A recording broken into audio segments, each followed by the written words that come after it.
Hey everybody! Okay, so something we've been focusing on is iconic statues in our countries or symbols. We have studied a lot of them, and today we are going to study what the Statue of Liberty is. Now, we all know what the Statue of Liberty is, or she's known as Lady Liberty. She is in New York City, and she's kind of like a statue, has a crown with the torch and everything.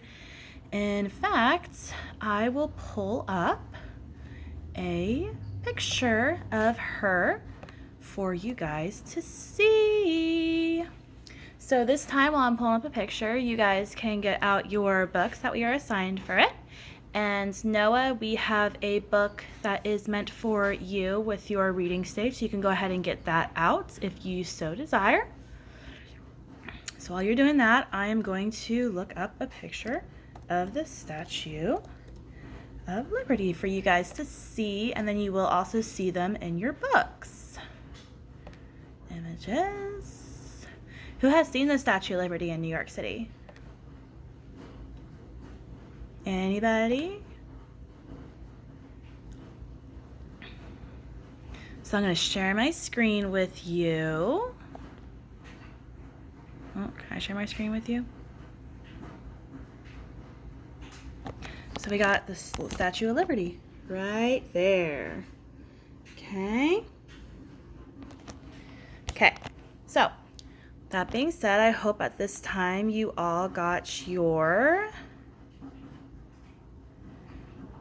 all have your books out and everything. And Noah, you can either read a book, you can either read the book being read out loud to you on a tablet, or if you so desire, you can get with a reading partner that is also reading the book as same book as you. I'll let you decide what you want to do. You want to read the book out loud? Okay, we can do that. So before we get into that, I just want to let you know what our goals and what our goals are for this unit. So I want you guys to be able to know how to find the main idea in nonfiction text. So obviously the main ideas of Lady Liberty. So Noah, what I'm going to want you to do is I want you to be able to identify the key facts of information from the text while working with a partner of your choosing, or you can work together.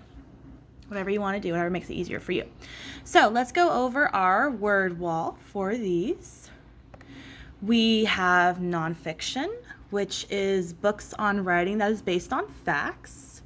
We have the table of contents, which you can find in the front of your book. And that explains the chapters or sections that we're going to be reading about. And then if you go to the back of the book, you have the glossary, which is a list of words that provide definitions for the difficult or unusual words in a book. And then we also have in the back of the book the index, which is a list of words in alphabetical order and where to find them in the book. And then we have captions, which is a sentence or group of words that is written on or next to a picture to explain what is being showed. And then we have the last one, which is the main idea, which is the main point of speech or topic in the book. Okay? So with that being said, you guys can get into your reading books to read the books. And Noah, if you want to follow me to the back, we can go ahead and I can start your read out loud book on the tablet. Okay? So here we go.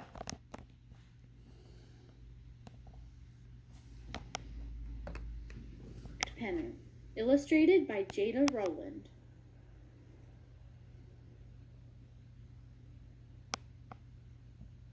A lady stands in New York Harbor.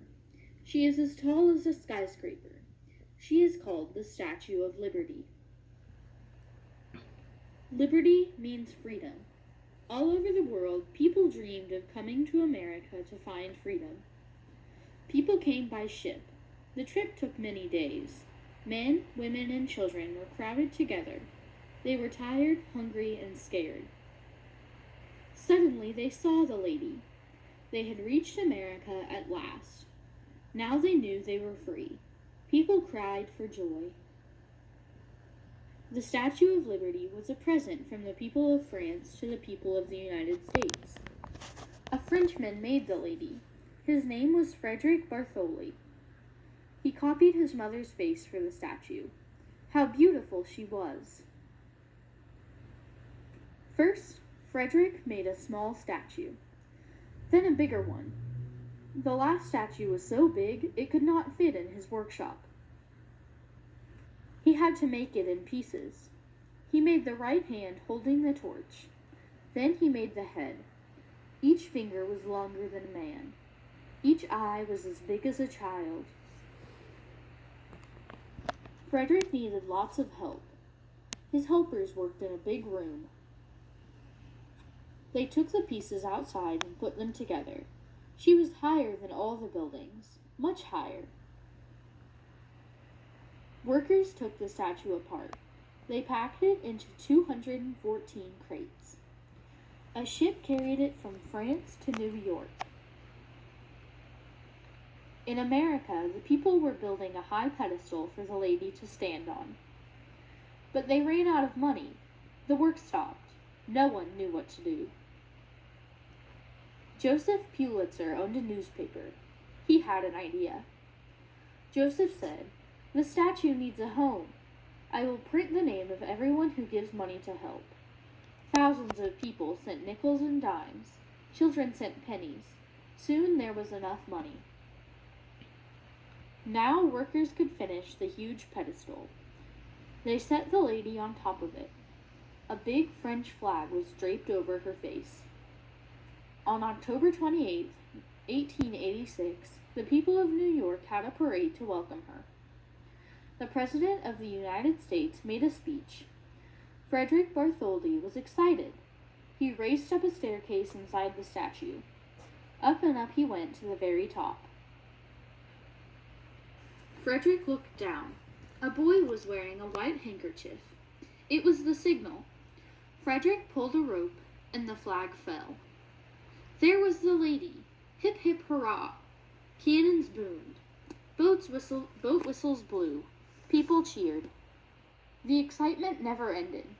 Today, more than 100 years later, the Statue of Liberty still welcomes people to America, the land of the free. Thanks for listening. Be sure to check out more books on Nom Nom Read Read. Okay, so at this time, with that being read, you can go ahead and get your notebooks out.